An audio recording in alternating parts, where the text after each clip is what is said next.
Exercise 7.3 fourth first sum. Using the Lagrange's mean value theorem, determine the value of x at which the tangent is parallel to the secant line at the end points of the given interval. ஓகேவா, நம்மளுக்கு ஒரு graph இந்த f(x)ங்கிற ஃபங்க்ஷனுக்கு ஒரு graph வரைஞ்சோம்னா அந்த closed இன்டர்வலில், அதாவது அந்த extreme பாயிண்ட்ஸை ரெண்டுத்தையும் கனெக்ட் பண்ணுற ஒரு லைனுக்கு பேரலாக ஒரு லைன் இருக்கும். அதுதான் இது அந்த டேஞ்சண்ட். ஓகேவா, அந்த கர்வை டச் பண்ணுற ஒரு டேஞ்சண்ட்டு அந்த எந்த இடத்துல டச் பண்ணுது அப்படிங்கிற அந்த எக்ஸ் வேல்யூ தான் நம்மளை இங்கே கேட்குறாங்க. ஓகேவா, இப்போ f(x)ங்கிற ஃபங்க்ஷனை நம்ம எடுத்து எழுதிக்கலாம். f(x) is equal to x³ minus 3x plus 2. இந்த ஃபங்க்ஷனில் ஃபஸ்ட்டு கண்டிஷன் என்ன செக் பண்ணணும் அப்படின்னா, லக்ராஞ்சியில் கண்டினியூஸாக இல்லையா அப்படிங்கிறத செக் பண்ணணும். கண்டினியூஸாக இல்லையாங்கிறது எப்படி செக் பண்ணுறது அப்படின்னா, இந்த லிமிட்ஸ் இருக்கு இல்லையா, இந்த எக்ஸ்ட்ரீம் லிமிட்ஸ், இந்த கடைசியில் இருக்கிற இந்த எண்ட் பாயிண்ட்ஸ் இன்க்ளூடிங் அதையும் சேர்த்துக்கிட்டு அதில் இருக்கிற எல்லா வேல்யூஸையும் சப்ஸ்டியூட் பண்ணி பார்க்குறோம். சப்ஸ்டியூட் பண்ணும்போது என்னது, நம்மளுக்கு டினாமினேட்டர் 0 வரல. அதாவது இங்கே எதுவுமே நம்பர் இல்லை, இது ஒரு மேலே மட்டும்தான் இந்த இடத்துல எக்ஸ் இருக்குது, கீழே எக்ஸே இல்லை. டினாமினேட்டரில் அப்போ என்ன இருக்குன்னு அர்த்தம், 1 இருக்கிறதா அர்த்தம். இதில் எந்த வேல்யூ கொண்டு போய் டினாமினேட்டரில் நம்ம சப்ஸ்டியூட் பண்ணாலும் எக்ஸே இல்லை. அப்படிங்கும்போது என்ன கிடைக்க போகிறது இல்லை, நம்மளுக்கு 0 கிடைக்க போகிறது இல்லை. f(x)ங்கிறது வந்து இன்ஃபினிட்டியாக ஆக போகிறது இல்லை. கீழே டினாமினேட்டரில் 0 இருந்ததுன்னா என்ன அர்த்தம், இன்ஃபினிட்டி ஆகிடுச்சு அதனுடைய ஆன்சர்னு அர்த்தம். அப்போ அதுக்கு வாய்ப்பே கிடையாது, 0வே வரப்போகிறது கிடையாது, இது இன்ஃபினிட்டியாகவும் ஆக போகிறது கிடையாது. அதனால நம்ம என்ன சொல்லிடலாம், ஃபஸ்ட்டு கண்டிஷன் f(x) is கண்டினியூஸ்னு சொல்லிடலாம். ஓகேவா, f(x) is continuous in closed interval -2, ஓகேவா. நெக்ஸ்ட் கண்டிஷன் என்னது, f(x)ங்கிறது வந்து, அதாவது fங்கிறது டிஃப்ரென்ஷியபிள் இன் ஓப்பன் இன்டர்வல். இந்த கடைசி லிமிட்ஸ் எடுத்துக்கக்கூடாது, அந்த லிமிட்ஸ்குள்ளார இருக்கிற நம்பரை இதை டிஃப்ரென்ஷியேட் பண்ணுவோம் இல்லையா. இப்போ f(x)ன்னு இருக்குது, அதை f'(x)ன்னு டிஃப்ரென்ஷியேட் பண்ணிக்கோங்க. ஓகேவா, x³ அப்படிங்கிறது டிஃப்ரென்ஷியேட் பண்ணிங்கன்னா 3x², அதாவது x பவர் என்ன, அது மேலே இருக்க பவரை முன்னாடி கொண்டு வந்துட்டு பவரில் ஒன்று குறைச்சிக்கணும், அதுதான் டிஃப்ரென்ஷியேஷன். ஓகேவா, -3 இன்ட்டு அந்த எக்ஸை டிஃப்ரென்ஷியேட் பண்ணால் என்ன ஆகும், எப்போவுமே 1. ஓகேவா, ப்ளஸ் கான்ஸ்டன்ட்டை டிஃப்ரென்ஷியேட் பண்ணால் 0. இப்போ நம்மளுக்கு f'(x)ங்கிறது 3x² -3ன்னு இருக்குது. இப்போ இந்த ஓப்பன் இன்டர்வல் -2லேருந்து 2க்குள்ளார எந்த நம்பரை எடுத்துக்கொண்டு போய் இதில் சப்ஸ்டியூட் பண்ணாலும் இந்த டினாமினேட்டர் நம்மளுக்கு 0 வரப்போகிறது கிடையாது. அதாவது அப்போ என்ன ஆகும் அப்படின்னா, நம்மளுக்கு இதை டிஃப்ரென்ஷியபிள்னு சொல்லலாம். எந்த வேல்யூ கொண்டு போய் நீங்கள் இதில் சப்ஸ்டியூட் பண்ணாலும் என்ன ஆக போகிறது கிடையாது, டினாமினேட்டர் 0 வரப்போகிறது கிடையாது. ஏன்னா இங்கே டினாமினேட்டரில் நம்மளுக்கு எக்ஸ் டேர்ம்ஸே இல்லை இல்லையா, அதில் 1 இருக்கிறதுன்னு தான் அர்த்தம் இங்கேயும். அப்போ எந்த வேல்யூ கொண்டு போய் சப்ஸ்டியூட் பண்ணாலும் நம்மளுக்கு டினாமினேட்டர் 0 வரப்போகிறது இல்லை. therefore f'(x) is, or the function is differentiable in, f(x) is differentiable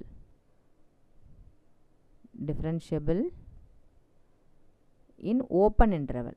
அந்த ஓப்பன் இன்டர்வலில் அதுக்கு இடையில உள்ள லிமிட்ஸ் எது வேணாலும் கொண்டு போய் சப்ஸ்டியூட் பண்ணுறோம். ஓகே, நெக்ஸ்ட் இந்த ரெண்டு கண்டிஷனுமே சாட்டிஸ்ஃபை ஆகிடுச்சு அப்படின்னா லக்ராஞ்சிஸ் வந்து சாட்டிஸ்ஃபை ஆகிடுச்சுன்னு அர்த்தம்.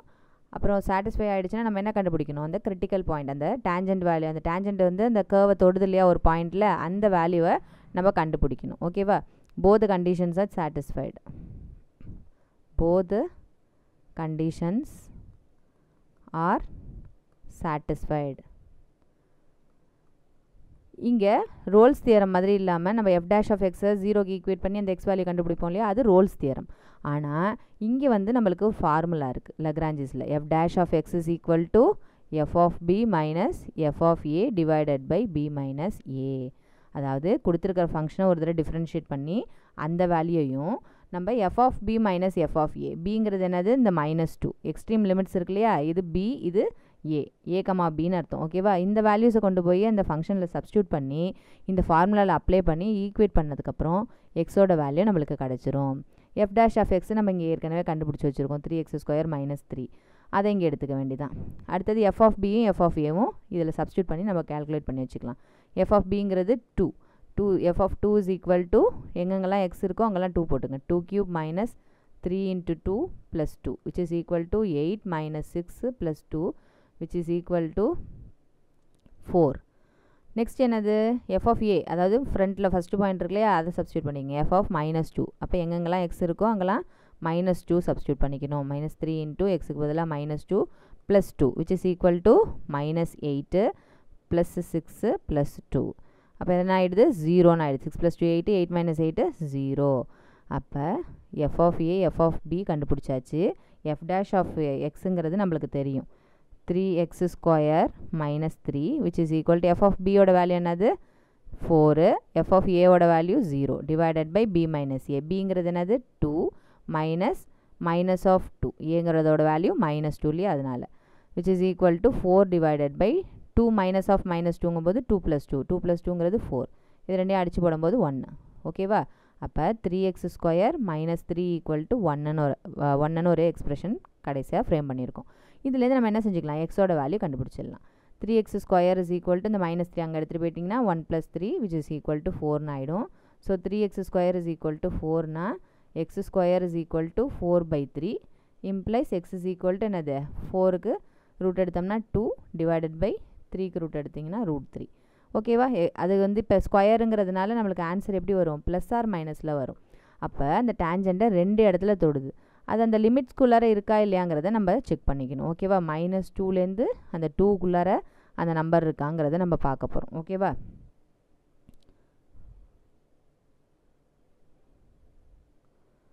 இப்போ நம்மளுக்கு 2/√3 இருக்கு இல்லையா 2ங்கிறது என்னது அப்படியே 2 நம்பர் வச்சுங்க √3ங்கிறது என்ன செய்யுங்க 1.732 இல்லையா அப்போ 2 divided by 1.7 something ஆர் இது வந்து 10ஆல் மல்டிப்ளை பண்ணிக்கலாம் 10ஆல் மல்டிப்ளை பண்ணிக்கிட்டோம்னா என்ன ஆகிடும் மேலே 20 divided by 17.3ன்னு கிடைக்கும் அப்போ 20யை 17.3ஆல் டிவைட் பண்ணுறோம் ஒரு அப்ராக்சிமேட்டாக 117 17 பேலன்ஸு 3 பாயிண்ட் வைக்கிறோம் 0 சேர்க்குறோம் எகெயின் 1 பாயிண்ட் அந்த மாதிரி தான் கிடைக்க போகுது அப்போ 1.1ங்கும்போது ப்ளஸ் 1.1ங்கும்போது கண்டிப்பாக என்னது இந்த லிமிட்டுக்குள்ளே தான் இருக்கும் அப்போ -1 பாயிண்ட்டுங்கும்போது இப்போ இதே ஆன்சரில் தானே நெகட்டிவும் வரப்போகுது அப்போ -1.1ன்னு கிடைக்கும் அப்போ -1.1ங்கிறதும் என்ன செய்ய போகுது இந்த லிமிட்டுக்குள்ளே தான் இருக்க போகுது அப்போ ரெண்டு ஆன்சர் இருக்குது நம்மளுக்கு அங்கே ஒரு பாயிண்ட் தானே கேட்டிருந்தாங்க டிட்டர்மைன் த வேல்யூஸ் ஆஃப் எக்ஸ்ன்னு கேட்டிருக்காங்க values of x at which the tangent is parallel to secant லைன்னு கேட்டிருக்காங்க ஒரு வேல்யூவாகவும் இருக்கலாம்